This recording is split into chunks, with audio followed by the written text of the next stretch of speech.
Social media પર ઝાનોલી ક્યારેક એવી વાતો સામે આવી જાય છે જે આપણને એકદમ અટકાવીને વિચારતા કરી દે છે. હમણાં જ એક એવી ટિપ્પણી વાયરલ થઈ જે આજના સંબંધો પર એક એવો દૃષ્ટિકોણ રજૂ કરે છે જે પહેલી નજરે તો સાવ ઊંધો લાગે. ચાલો આ રસપ્રદ વાતને જરા ઊંડાણથી સમજીએ. તો આ રહ્યું એ વાક્ય જેણે સોશિયલ મીડિયા પર આખી ચર્ચા જગાવી છે. સાંભળવામાં જ કેવો અજીબ લાગે નહીં કે ભાઈ જ્યાં દારૂ જેવી મોટી મોટી સમસ્યાઓ છે એ ઘરોમાં પત્નીઓ સંબંધો નિભાવી રહી છે અને જ્યાં પતિ ઇલાયચી સુદ્ધા નથી ખાતો ત્યાં ડિવોર્સ થઈ રહ્યા છે. મતલબ આ તો સાવ ઊંધી ગંગા વહેતી હોય એવું નથી લાગતું?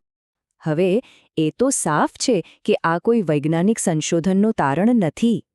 આનો અસલી હેતુ એ છે કે આપણે 1 મિનિટ માટે અટકીએ અને વિચારીએ, શું સંબંધની મજબૂતીનો આધાર ખાલી સારી કે ખરાબ આદતો પર જ હોય છે?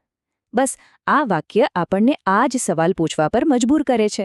તો ચાલો આ કટાક્ષની પાછળ જે બે અલગ અલગ પરિસ્થિતિઓ છુપાયેલી છે એને જરા ખોલીને સમજીએ. એક છે જૂના જમાનાની અને બીજી છે આજના સમયની, અને બંને વચ્ચેનું અંતર ખરેખર ઘણું મોટું છે. તો જુઓ, અહીં બે અલગ અલગ દુનિયાની વાત છે. એક છે પેલું સહનશીલતા મોડલ, મતલબ કે એ જમાનો જ્યારે સંબંધો ટકાવી રાખવા માટે મોટી મોટી ખામીઓ, વ્યસન જેવી બાબતો પણ સહન કરી લેવાતી હતી. કેમ? કારણ કે મુખ્ય હેતુ તો પરિવારને એક રાખવાનો હતો, ગમે તે ભોગે. અને પછી આવે છે આજનું ઓછી સહનશીલતા મોડલ. અહીં કોઈ મોટી બદી નથી, કોઈ વ્યસન નથી, પણ નાના નાના ઈગો ક્લેશ, નાના મતભેદો, બસ એ જ સંબંધ પૂરો કરવા માટે પૂરતા બની જાય છે. એવું લાગે જાણે નાની નાની વાતોને જતી કરવાની આપણી જે ક્ષમતા હતી એ ક્યાંક ખોવાઈ ગઈ છે. તો પછી સવાલ એ થાય કે આ પોસ્ટનો અસલી મતલબ શું છે? જો આ કોઈ હકીકત નથી તો પછી કહેવા શું માંગે છે? હકીકતમાં આ કટાક્ષની પાછળ એક ખૂબ જ ઊંડો અને મહત્વનો સંદેશ છુપાયેલો છે. અને સંદેશ બસ આટલો જ છે કે કોઈ વ્યક્તિમાં કોઈ ખરાબ આદત નથી, એ સંબંધ સફળ જશે એની કોઈ ગેરંટી નથી.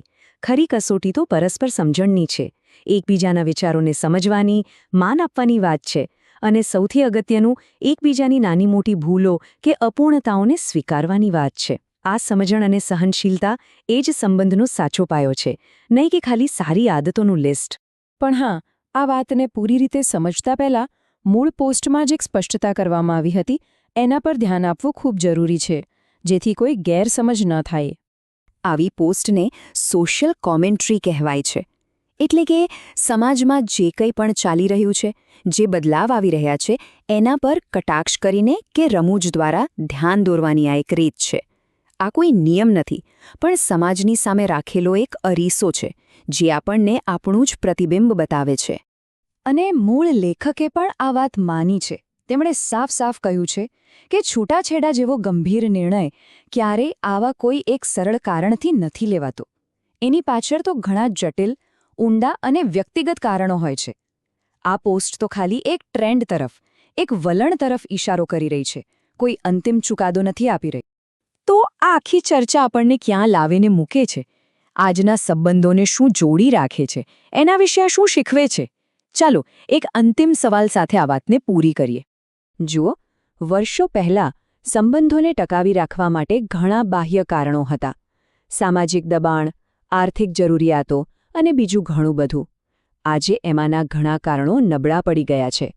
તો સવાલ એ છે કે આજના સમયમાં જ્યારે બહારથી કોઈ ખાસ દબાણ નથી, ત્યારે બે લોકોને સાથે શું જોડી રાખે છે? એ કયો ગુંદર છે જે આધુનિક સંબંધોને તૂટવા નથી દેતો? કદાચ આનો જવાબ દરેક વ્યક્તિએ પોતાના સંબંધમાં જ શોધવાનો છે.